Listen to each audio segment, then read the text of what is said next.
Muita paz a todos. Hoje estamos na direção.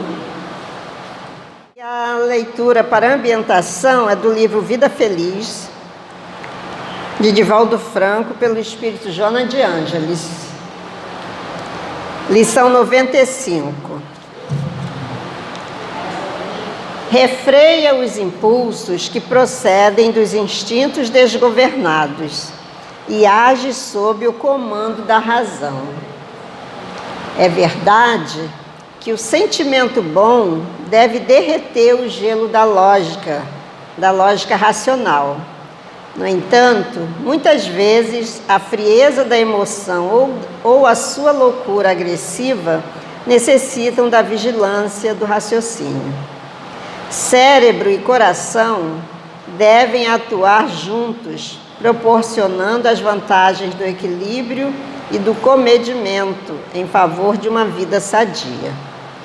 Ouve com o sentimento e age com a razão, dosando bem a participação de cada um.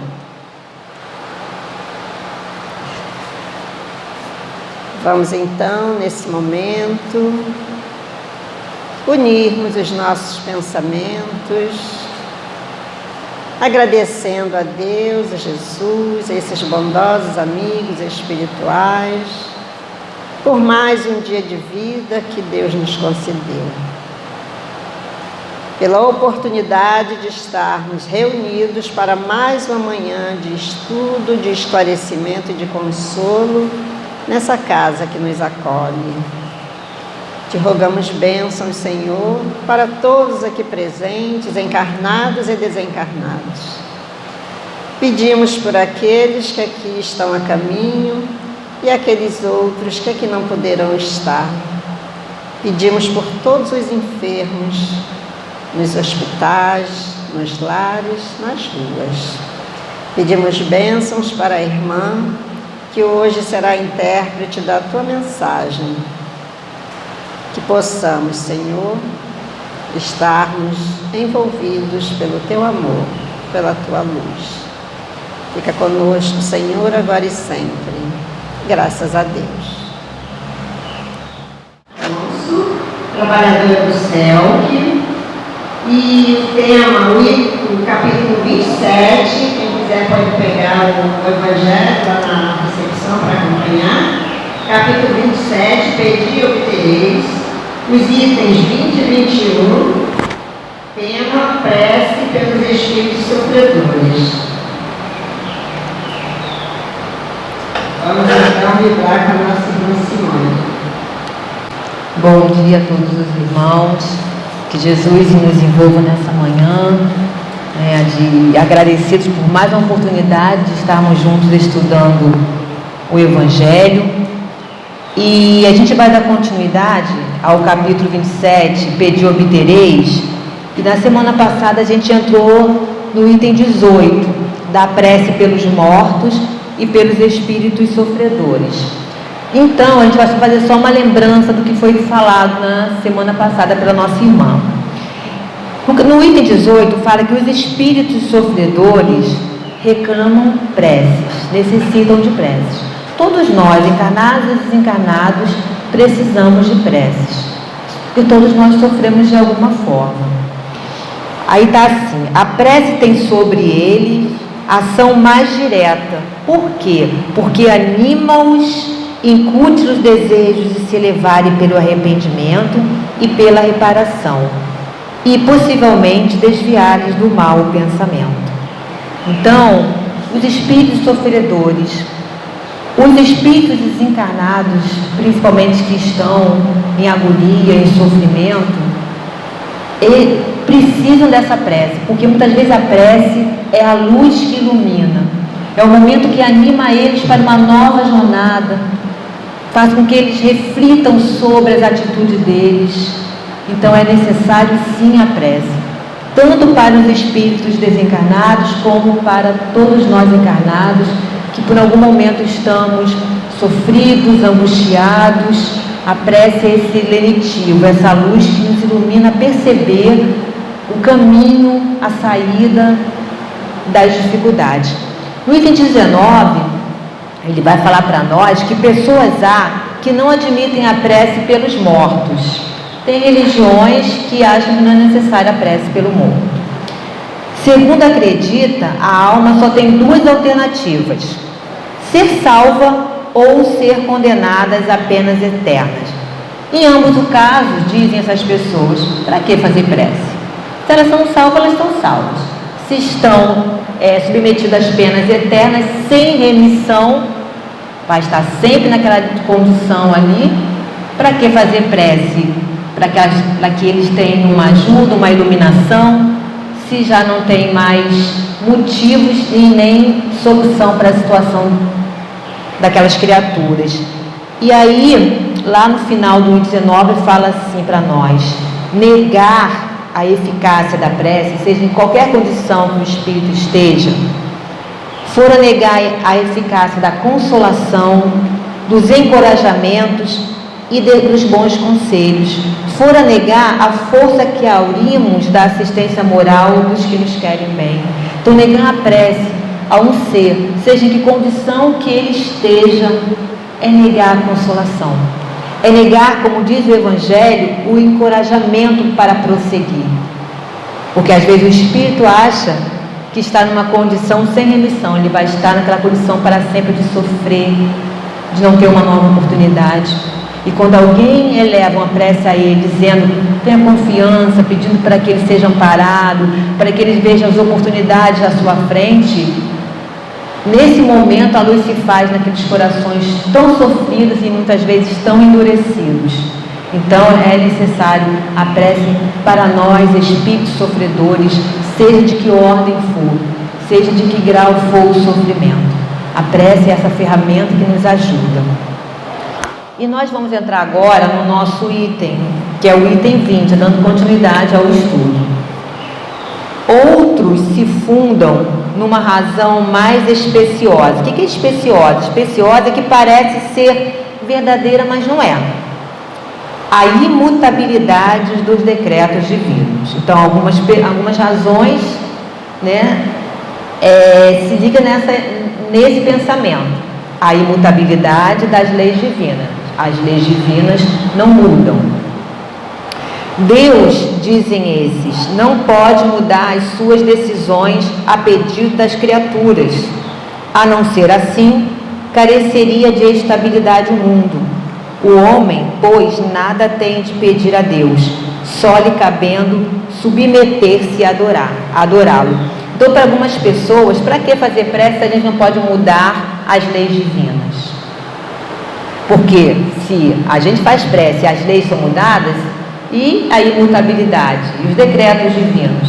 Então, eu não vou fazer prece, não vou pedir, não vou orar, só vou me submeter e agradecer.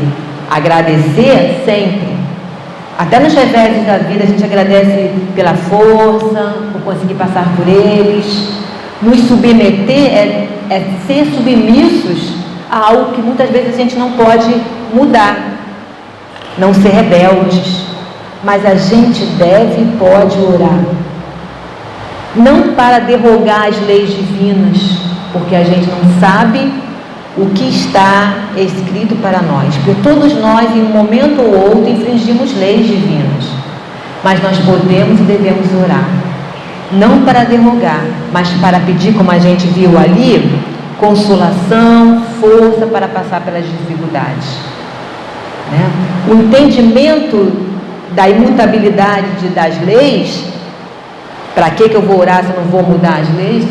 Oração, prece, não é para isso. Não é para que a gente mude as leis. É para que a gente tenha força e entendimento para nos passar pelas dificuldades que nós temos porque infringimos leis. As leis divinas. Então vamos continuar. Há nesse modo de raciocinar uma aplicação falsa do princípio da imutabilidade da lei divina, ou melhor, ignorância da lei no que concerne a penalidade futura. Nós não temos é conhecimento total da lei. Nós ainda somos ignorantes como essa lei funciona, principalmente da imutabilidade. E a gente vai ver nesse capítulo como ela acontece e o que a gente pode em algum momento, modificá-la. Porque em algum momento a gente vai ter condições de entender e escolher caminhos para que as dores, os revés se amenizem. Essa lei revela-na hoje os Espíritos do Senhor quando o homem se tornou suficientemente maduro para compreender o que na fé é conforme ao contrário os atributos divinos. Hoje, com o advento do Espiritismo, principalmente, nós tivemos conhecimento das leis divinas. Foi-nos apresentado claramente as leis divinas. No livro dos Espíritos está lá as leis divinas, as leis naturais. Hoje sabemos. Antes do conhecimento dessas leis, a gente agia conforme a fé nos mostrava. Tudo que era bom estava em conformidade com os atributos divinos. Todas as atitudes negativas estavam contrárias aos atributos divinos. Mas quais são os atributos divinos que a doutrina espírita vem nos esclarecer? Que Deus é eterno, Ele não teve começo e não tem fim. Imutável, Ele não muda conforme nós, seres humanos, ainda mudamos de pensamentos, sentimentos. Imaterial, único, onipotente, está presente, tem todo conhecimento e entendimento das situações. Se é assim, Ele está presente e conhece todos os nossos pensamentos e nossos sentimentos. Soberanamente justo e bom. E nesse soberanamente justo e bom é que as suas leis, em seu cuidado, é percebido por nós. Porque uma pessoa, um ser soberanamente justo e bom, ele não vai usar, de escolhas equivocadas, ele não vai ser injusto, ele não vai dar àquele o que ele não precisa, o que ele não fez por passar. Então a gente vai entender que tudo que a gente passa deriva-se das nossas imperfeições, das nossas escolhas equivocadas. Segundo o dogma da eternidade absoluta das penas, não se levam em conta ao culpado os remorsos nem o arrependimento. É inútil todo o desejo de melhorar-se. Está condenado a conservar-se perpetuamente no mal. Se a sua condenação foi por determinado tempo, a pena cessará uma vez expirado esse tempo. Então, o dogma da eternidade absoluta das penas, ela não leva em conta se a pessoa se arrependeu, se o remorso em algum momento veio, ele refletiu e ele pensou, nossa, agi errado, que era uma oportunidade. Nada disso é levado em conta.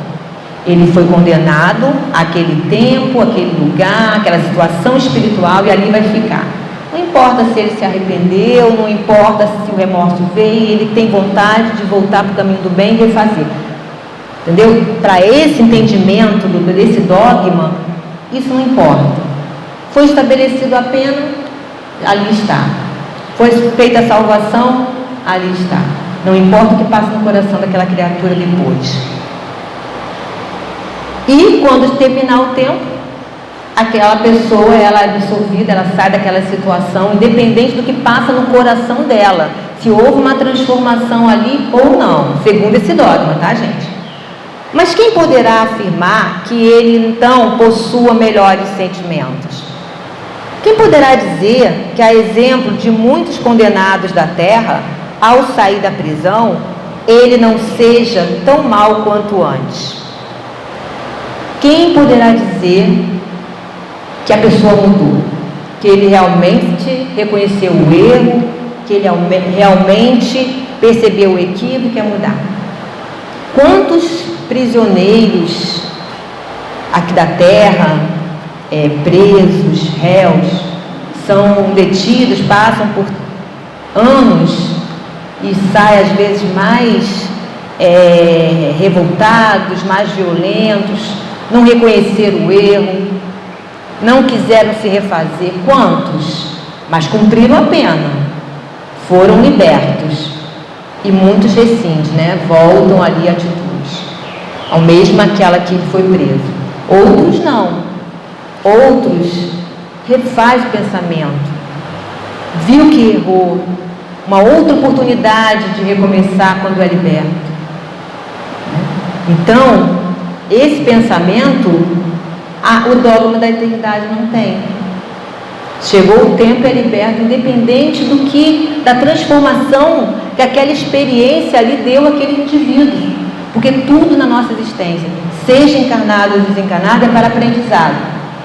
É para eu perceber o que eu fiz de bom, o que eu fiz de ruim, se eu feri alguém, se eu me feri, se eu fui contra leis, alguma lei divina.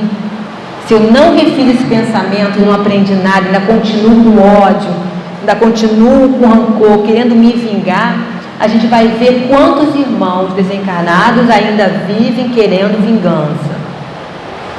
E se possível, quando podem, ainda vão obsidiar aqueles porque eles acham que tem uma dívida com eles.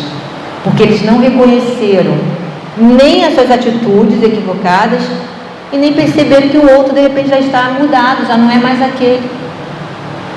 Quem sofre mais é aquele que mantém vivo o ódio, que mantém vivo o mal dentro de si.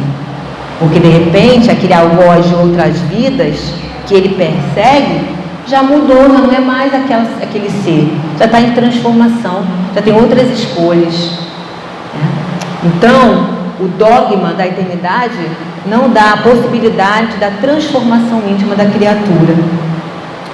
No primeiro caso, seria manter na dor do castigo um homem que que voltou ao bem. No segundo, seria agraciar a um que continua culpado. A lei de Deus é mais previdente, sempre justa, quer dizer, equitativa, quer dizer, reta, isenta das paixões humanas, e misericórdia. Não estabelece para a pena, qualquer que seja, duração alguma. Ela se resume assim. Então a gente vai ver depois o resumo dela. Mas o que ele fala aqui é que vamos dizer que um espírito foi condenado ao sofrimento eterno, mas chegando lá ele realmente quer mudar. Porque o espírito chega num momento em que cansa sofrer, cansa o mal, ele quer a transformação. Porque todos nós estamos submetidos a uma outra lei de Deus, que é a lei do progresso. E vamos evoluir. E a dor, grande professora, grande mestra, vai nos mostrar o caminho mais reto. Escolha nossa, né, gente? A gente viu ali, soberanamente justo e bom em Deus, não vai dar dor e sofrimento aos seus filhos. Mas ele mudou, mas ele está preso lá, remissão total, não vai sair dali.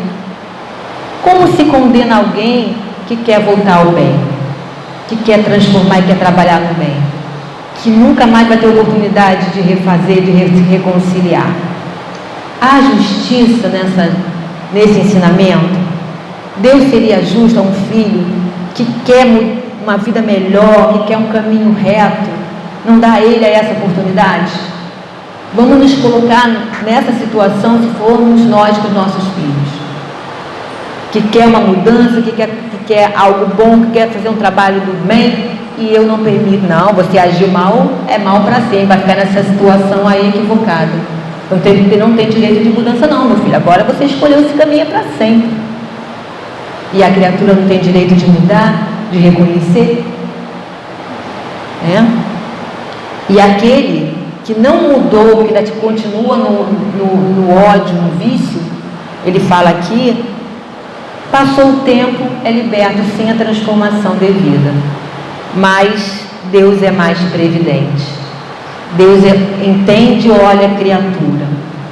E por isso Deus não estabelece um tempo, não estabelece a duração de uma pena, a duração de um sofrimento.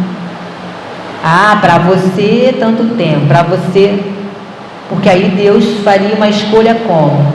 A pessoa se colocaria em mudança, ou Deus determinou que para uma é menos tempo, para outra é mais tempo? Onde estaria a justiça, a bondade, a misericórdia divina? Nós vamos entrar agora no 21. O 21, ele faz parte do céu e inferno. No capítulo, na primeira parte, que fala sobre os códigos da vida futura. Depois, quem quiser dar uma lida, porque é muito bonito e justo e nos explica as situações que a gente vai se defrontar em outra existência e até mesmo nessa, porque nós plantamos aqui o que a gente vai vivenciar na outra existência e no mundo espiritual. Então vamos lá, 21. O homem sofre sempre a consequência de suas faltas. Não há uma só infração à lei de Deus que fique sem a correspondente punição. Então, ninguém sofre sem que haja plantado sofrimento. Não vamos colocar na conta de Deus nem de ninguém o sofrimento que nós passamos, o equívoco que nós semeamos, as escolhas que fizemos. Fica sempre a infração correspondente, o homem sofre sempre a consequência de suas faltas. Não há uma só infração de Deus que fique sem a correspondente punição. Uma só, que seja pequenina, tudo é visto por Deus, tudo percebido pelas suas leis, tanto o mal quanto o bem. Qualquer atitude no bem, qualquer movimento ao bem é percebido e volta para nós, seja em reconhecimento, seja em energias boas, seja contando e suavizando situações que a gente vai ter que passar. Então nada é desconsiderado perante Deus. A severidade do castigo é proporcionado à gravidade da falta, à gravidade da falta e o conhecimento da pessoa. Quanto mais entendimento eu tenho do mundo espiritual, da vida espiritual, quanto mais eu sei sobre os ensinamentos divinos, quanto mais eu conheço os ensinamentos deixados por Jesus e me aprofundo no seu Evangelho, mais seriamente eu vou ser julgado por mim mesmo, não é por Deus não. Severo vou ser e mais eu vou agredir mais profundamente as leis de Deus, porque eu tive a possibilidade do conhecimento e não soube usar. Todos nós que adentramos numa casa espírita e começamos a estudar, o véu da ignorância, do conhecimento, vai sendo tirado. E aí nós vamos ter condições de caminhar e escolher claramente situações. Reveses, dores que a gente muitas vezes planta e acha que está sendo injusto colher. Deus está sendo muito injusto, meu Deus. Não fiz nada por isso. Talvez nessa existência eu não tenha feito. Mas e as nossas existências pretéritas? Porque uma existência é solidária à outra. O que eu planto lá, eu vou colher aqui. E o que eu estou fazendo aqui está em preparação para uma nova existência. Indeterminada é a duração do castigo para qualquer falta.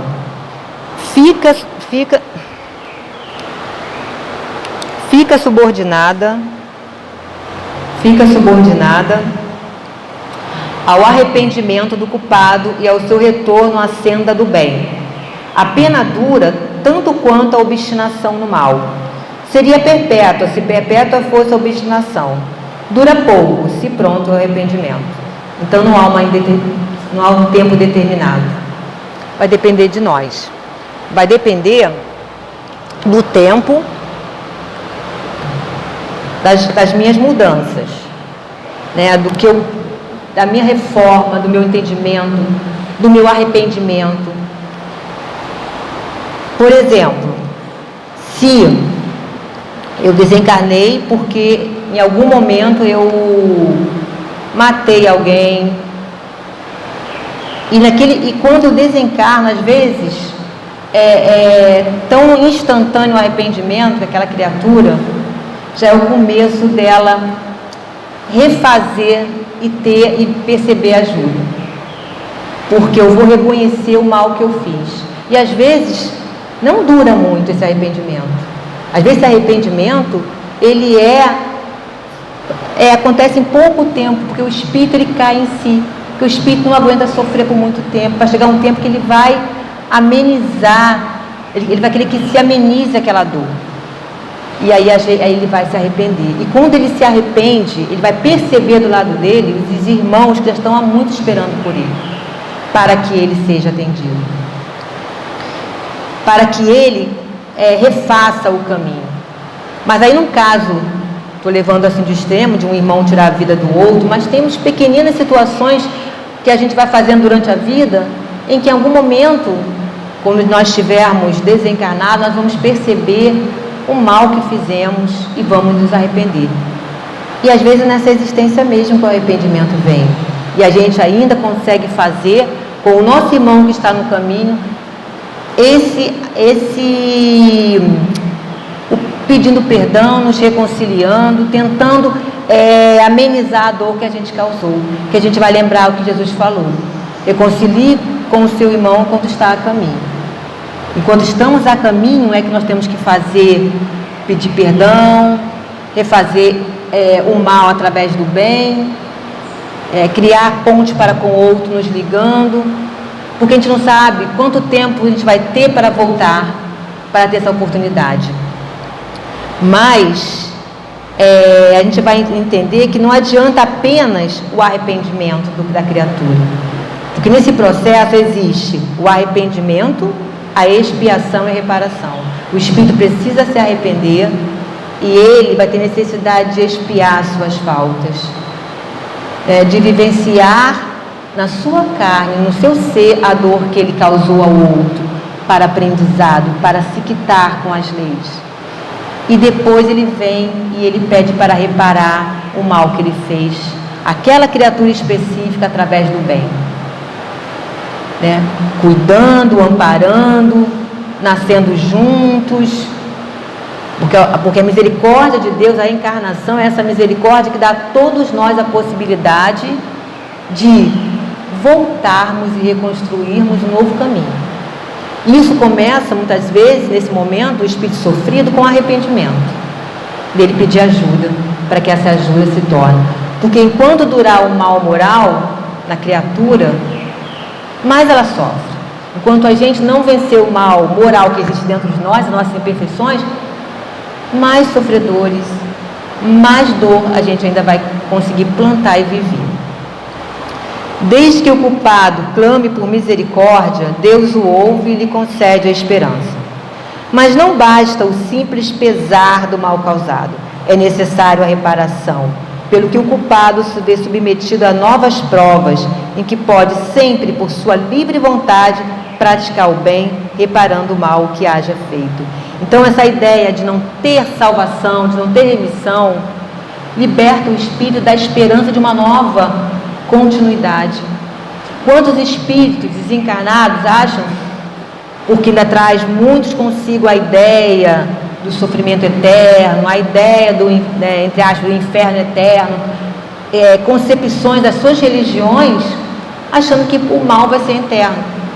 Mas o mal é eterno enquanto o mal ainda estiver em nós. Quando nós conseguimos entender, quando nós transformarmos todo o mal que há em nós em pensamento de recomeço, e quisermos sim, através do arrependimento, fazer o bem, já é o primeiro passo para que a gente saia das situações que nos colocou em sofrimento. O homem é assim constantemente o árbitro, o juiz de sua própria sorte. Pertence-lhe abreviar ou prolongar indefinidamente o seu suplício. A sua felicidade ou a sua desgraça depende da vontade que tenha de praticar o bem. Nós temos o livre-arbítrio, uma das leis, e nós temos lei de causa e efeito. Podemos escolher o caminho que for, mas sabendo que vamos responder pela lei de causa e efeito a tudo aquilo que nós plantamos. Cabe a nós a decisão. Deus nos deu essa condição, sabendo que nós temos que ter responsabilidade por isso. Nós temos que ter responsabilidade por qualquer pensamento, sentimento, que a gente escolha, que a gente tenha no coração em relação a alguém. Porque tudo é percebido, qualquer pensamento meu, qualquer sentimento meu é percebido por Deus, pela misericórdia de Deus em nossas vidas. Porque se nós temos pensamento de mudança para o bem, a sua misericórdia, o seu carinho, o seu cuidado vai ser percebido por nós. Enquanto nós nos fecharmos em revolta, em ódio e não nos transformarmos, ainda não vamos perceber as mãos que estão estendidas para nos socorrer. Tal a lei, lei imutável em conformidade com a bondade e a justiça de lei. Então, de Deus. Então, essa lei é imutável. A lei que cada um é responsável por si. Precisamos nos arrepender do mal que a gente faz. E aí, depois a gente vai expiar esse mal. Todos nós, em algum momento, temos que passar por essa fieira da expiação, quando fizermos algo que magoou alguém, que fez mal a alguém, nós vamos ter que vivenciar em algum momento essa situação. E depois reparar. E quando isso acontece, quando a gente se quita a lei de Deus, nós estamos livres do mal que a gente ocasionou. Não mais é contado, não há mais mácula, porque a gente venceu aquele homem velho, porque a gente se restabeleceu com as leis divinas. Assim, o espírito culpado e infeliz pode sempre salvar-se a si mesmo. A lei de Deus estabelece a condição em que se lhe torna possível fazê-lo. Deus deu para nós a nossa própria libertação.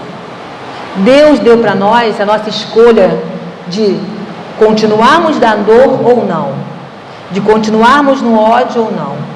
A gente vai ver nos livros do Espírito André Luiz, de vários espíritos, da nossa irmã Ivone Pereira e de tantos outros espíritos, histórias de espíritos que ficaram séculos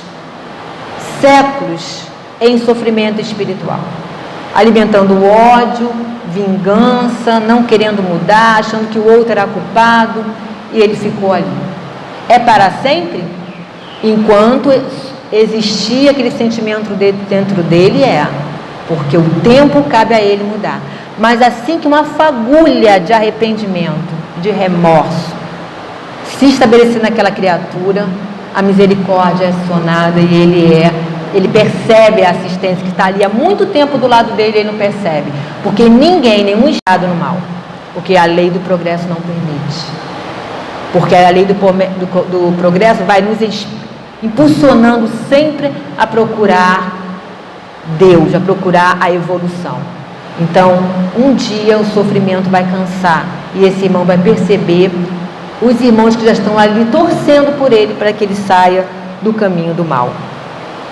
O que as mais das vezes lhe falta é a vontade, a força, a coragem, que falta a todos nós, muitas vezes, para a gente mudar, é a vontade de fazer essa mudança, a força de vencer a nós mesmos e a coragem de passar pela dificuldade da transformação. Se por nossas preces lhe inspiramos essa vontade, se o amparamos e animamos, se pelos nossos conselhos lhe damos as luzes que carece, em lugar de pedirmos a Deus que derrogue a sua lei, tornamo-nos instrumentos da execução de outra lei também sua, a de amor e de caridade, que é uma lei de Deus, lei de justiça, de amor e de caridade. Execução em que, desse modo, ele nos permite participar, dando-nos mesmos, com isso, uma prova de caridade. Então, a prece não é para que a gente derrogue lei, é para que a gente dê forças, é para que a gente incentive, dê coragem àquele que sofre, para que ele perceba que está na mão dele o tempo do sofrimento, quando ele se arrepender, quando ele quiser mudar, quando ele pedir ajuda. E às vezes só a prece, meu irmão, de alguém que está muitas vezes do lado de cá, é a luz que vai iluminar o caminho acendo daquele que está sofrendo do outro lado. A mesma coisa é que a prece para nós, um para com o outro, porque às vezes a dor está num grau tão alto, tão superlativo, que o outro não consegue fazer prece. E aí uma prece, seja para quem for, é essa luz que ilumina, que dá coragem, que dá força para a gente sair do sofrimento, que nos mostra o caminho. Então vamos usar sim da nossa prece, para que os nossos irmãos desencarnados, que é um refrigério para eles uma prece, para os nossos irmãos desencarnados e para nós mesmos, E que nesse momento Jesus continue conosco e a gente possa sempre estar com Ele. Obrigada a todos. Um bom dia, um bom final de semana. Nós agradecemos a nossa irmã Simone pela mensagem da manhã, pela presença, pelo carinho. E convidamos a nossa irmã Cristiana para fazer a prece final.